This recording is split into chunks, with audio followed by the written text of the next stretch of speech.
What's going on YouTube? Only here, aka Drawing Casas, and today we're back with another SH Figuarts unboxing and review, and I'm so super excited for this figure because I've been wanting to get my hands on this figure and for a very long time, because we have a very lack of diversity with the SH Figuarts, because god damn, it's like a sausage fest every year. We hardly have any female characters, and this is one of the most prominent, very strong powerhouse female characters that we have gotten in a long time.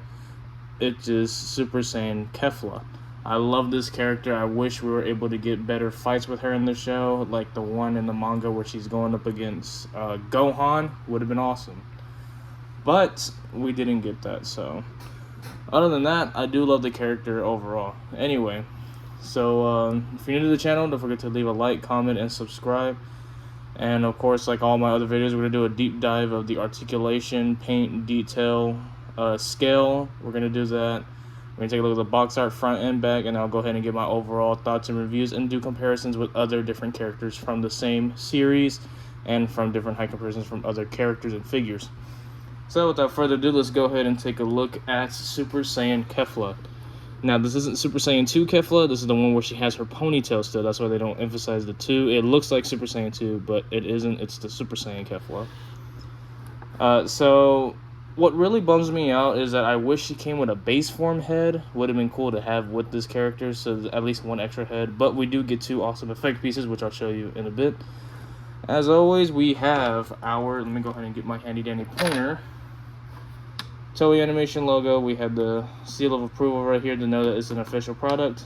Dragon Ball Super, Tamashii Nations, another Tamashii Nations logo, Bandai, and a Stroking Hazards of ages 15 and up. I did not pay $110 for this guy. I paid $90. We went to, I just came back from a convention not too long ago called Comic Palooza down at Houston, Texas. Really cool place. You can find a lot of neat stuff there. A lot of voice actors and actual actors themselves from different genres like sci-fi, anime, movies, all that good stuff. But regardless of the plug of where I got it, really cool figure. We have the open windows showing display the figure. Here we have some production shots of the figure doing a cross arms. Here we show SH Figuarts reserved logo Super Saiyan Kefla, even right here in Japanese. Side of the box we have some more product photos just in black and white or grayed out. SH Figuarts Super Saiyan Kefla. And right here we have an open window that can show us everything else that's in here. Super Saiyan Kefla, even in Japanese as well. Back of the box, here we have her doing an awesome pose, which I really want to put her in this pose when I get a little figure stand for her. This awesome, unique thing that she does up against UI Sign Goku. Can't wait to get my hands on that figure to review for you guys. And of course, it says a simple style, heroic action, and super action, super modeling. We have some more unique promo shots of the figure. And of course, it's going to be the number you can call in Japan for the product. And then that's pretty much it. Yeah, so this is a Japanese exclusive figure. It's not even the English one. Doesn't have the Bluefin logo or anything. This is straight from Japan. So we're going to go ahead and open this box up. We're going to go ahead and take all the little bits and pieces she has, and then we'll go ahead and review them for you, okay? Okay, so we had the figure out of the package. It took me a little while to get it out, but we got it out. Anyway, so we have an array of hands over here. We have a pair of cross arms. We have 3 unique faceplates. And we have 3 unique energy effect pieces, 2 that are for the hands, and then 1 that's like a power ball. So let's go ahead and take a look at what all she comes with. So like all SH Figuarts, they come base with a pair of balled up fist hands. Then we have, of course, her cross arms right here. So if you want to take these arms off, you go ahead and put these in. They have little sockets you can insert right there. And then they're molded just so they can fit up just like that, so they can fit flush with her. Really, really cool. Here we have 1 faceplate of her screaming, like doing the attack that she does up against UI Goku. Here we have one that she has like her little cocky smirk. She has like that cocky attitude, that she has that Kefla attitude, but with the power and scale of Kel, which is really, really awesome. When it comes to her other hands, oh, let's go ahead and show off this face. This is more of a smirking, like eager to fight face. I really like this really cool attitude that she has in the show. It's really, really awesome. And then of course we have 1 pair of these somewhat relaxed open hands, which is pretty cool. Then we have a pair of open hands, but we have 1 unique right hand, which is similar to like this one right here, which is the same hand, but this one has a peg for when she can use her energy effect piece, which is like this light watermelon pink. You just plug it in like that, so when she can do like she can hold the attack like that, or going towards you doing a ki blast attack. Really cool. And then she has two of these unique hands over here. One is like a very like collapsing, but it's mostly for like having her fist when she does like that in the anime. And she has one where she does a little finger point, or what we call the finger blast effect, or just having her finger up like this, pointing at you, bam, all that cool stuff. And then lastly, she has this effect piece. She has two of them, but I went ahead and went to show off one because it's the same thing, just for two different hands. So it's a molded in hand that's pretty much, this is all clear plastic, it's just painted. So we have the little, it looks like a candy, watermelon candy, which is what it makes me think of. And her hand is just painted this fleshy white color right here. So it can look like she's holding it when she does the attack. So that's pretty cool. So I'm going to go ahead and get all this stuff out the way. I'm going to go ahead and move it all over here, so we can go ahead and take a look at the figure itself. And we can go ahead and do some size comparisons with this cool character. So we're going to go ahead and take a look at the height. Let me get my trusty tape measure, because I lost my ruler. So now all I have is a tape measure for the time being. I have no idea where my ruler went. So she's looking at a good, what's it looking like? Shy of 6 inches. So she looks like going to be from the top of this spike of the hair, which is the tallest spike that she has, is 5.4 inches. Unless I could be wrong. Yeah, what is that? 5.5 inches, somewhere around there. 5.7 inches tall to the top of the hair, and to the very top of her forehead, she's looking to be about 4.8 or 4.7 inches to the top of the hairline, which will make her about, what is that, 14 centimeters tall. Really cool. And to compare her with other characters from the exact same series and arc, here we have Ultra Instinct Goku. They size up pretty well. I really want to get the UI sign to go with her, but this one right here is my MUI Goku that goes with my event exclusive full power Jiren that we can put up right next to her as well, so we can go ahead and do a size comparison with another fellow universe rep that we have. And then just for shits and giggles, to show you how tall she is compared to my smallest figure that I have in the collection, here is Daima Vegeta. And for a bit of a middle ground for someone that's about her height, here I have Super Saiyan Gohan from the Cell Saga. It's the recent Gohan that we just got not too long ago with the cape. They work pretty well. I like that. That's really cool. So taking a look at the painted detail, it seems to be lacking in shading, sadly. Not that much shading going on here. I do like this burgundy red going on. It looks like she has a gym workout outfit.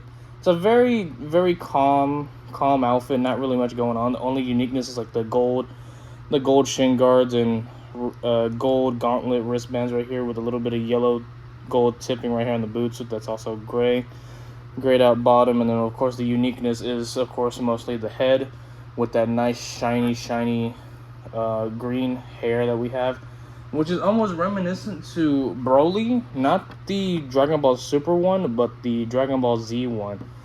The I think it's a Comic-Con one that he has like the shinier green hair. I mean, I can go ahead and get the DBS Broly to compare, but I'm pretty sure the DBS Broly is a matted green. Just give me 1 second. So yeah, here, like I was saying, so like this Broly's hair, the DBS one, he has more of like, it looks like a matte finish just with the glossy, like to protect the paint, it has like a gloss finish, but it's still that matte green. It doesn't have like a, what how do you say, pearlescence to it. It doesn't have a pearlescent shine to this one. This one has like a pearlescent silver embedded into her green hair, and plus it's a darker, more rich, like a key lime green, compared to like this, actually this one's more like a key lime green. This one looks like a minty green, pretty much. It's weird how they get their greens. I mean, it just lets you know that they have distinct hair colors. So yeah, we're gonna go ahead and leave him in the background. He just looks so cool just to have him right there. We'll leave Jiren back there too. Why not? Let's just build a background. Let's get a theme going. Get a theme. There you go. Reminiscence of Broly, and then her Tournament of Power, different universes that she fights. We have a Universe 6, 7, and an 11, and of course, Reminiscence of Broly is all that we have in this package of this character. So, of course, taking a look at the articulation, like all of our SH Figuarts characters, they all have these butterfly joints at the shoulders, of course. Really, really cool for posing. As you can see, she had the little ponytail back here from when she was Super Saiyan. Not Super Saiyan 2. When she goes 2, that thing busts open, and then bam, she's Super Saiyan 2. We don't have a bicep swivel, so no bicep swivel, which is interesting enough. It reminds me of the WWE figures that we have, the Stone Cold Steve Austin that I did a review on. Check that video out, by the way. We do have double jointed elbows, double ball peg at the wrist. The head is also on it's on no neck articulation right here whatsoever. It's just a mold. Most of the articulation is at the head, which is pegged in at the neck, and then one pegged in into the head. So we don't have, like most of our SH Figuarts characters have, that articulated neck, like each and every other one has. So it has like the Broly articulation, the original one. No neck swivel, it's only in the head. Here we have, excuse me for where I'm putting my fingers at. I'm just trying to do for articulation purposes, okay? So we have some torso movement around over here. There you go, and then we have some at the abs, so we can have a pretty decent ab crunch, and we can go back really, really well.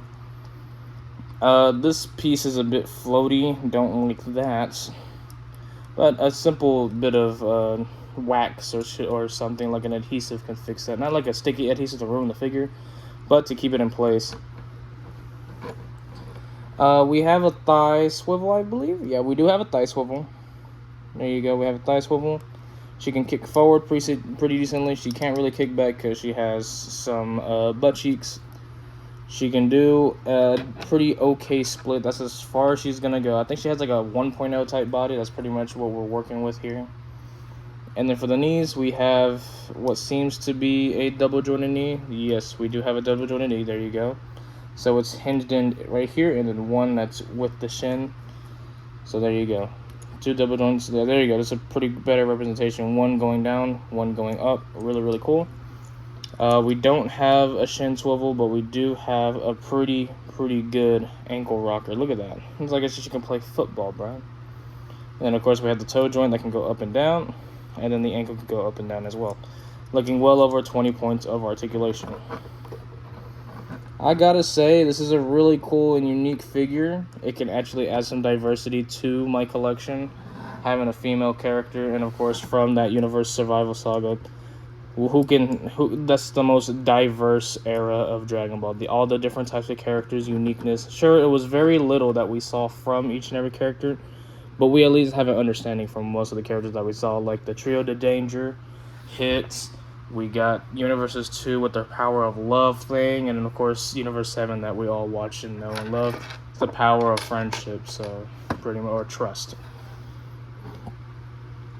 So yeah, SH Figuarts, Bandai mostly. I really hope that you can be more diverse with all your characters and give us something more rather than giving us a lot of Saiyans.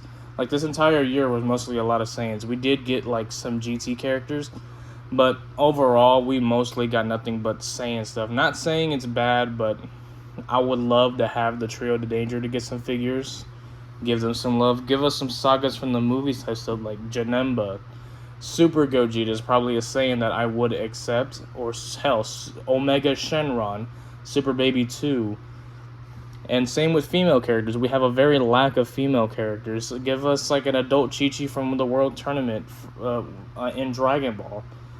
Give us Future Mai from the Dragon Ball Super Future Trunks era. We have so many characters we can get, and I would greatly appreciate it for our collections.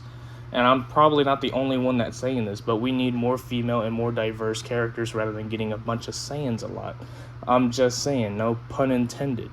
I would like to have more diversity in my collection, you know what I mean? And I'd rather not have to pay a stupid price because, you know, there's only one type of that character out there. But enough of that rant. I would have to give this character a solid 6 out of 10 only because it's on a 1.0 type build. There's no bicep swivel, there's no neck swivel, and of course it's on 1.0 legs.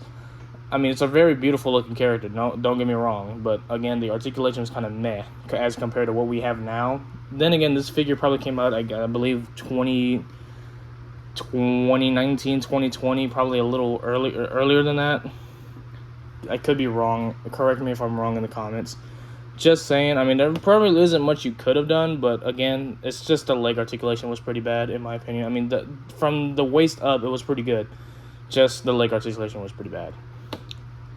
But again, female character, not much you can do there, right? According to Bandai. So, yeah, solid 6 out of 10. I do love the figure. Is she worth paying over 100? Not, in my opinion, no. Because it's a very small figure, very limited articulation as compared to what we have over here. But you're pretty much paying for the character name, the uniqueness of who she is, and of course, the accessories.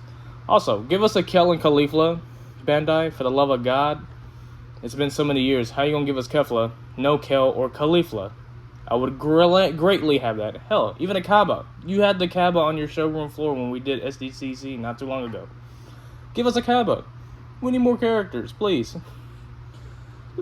Anyway, thank you guys for watching. This has been Only, signing out. I'll see you guys in the next one. Peace out.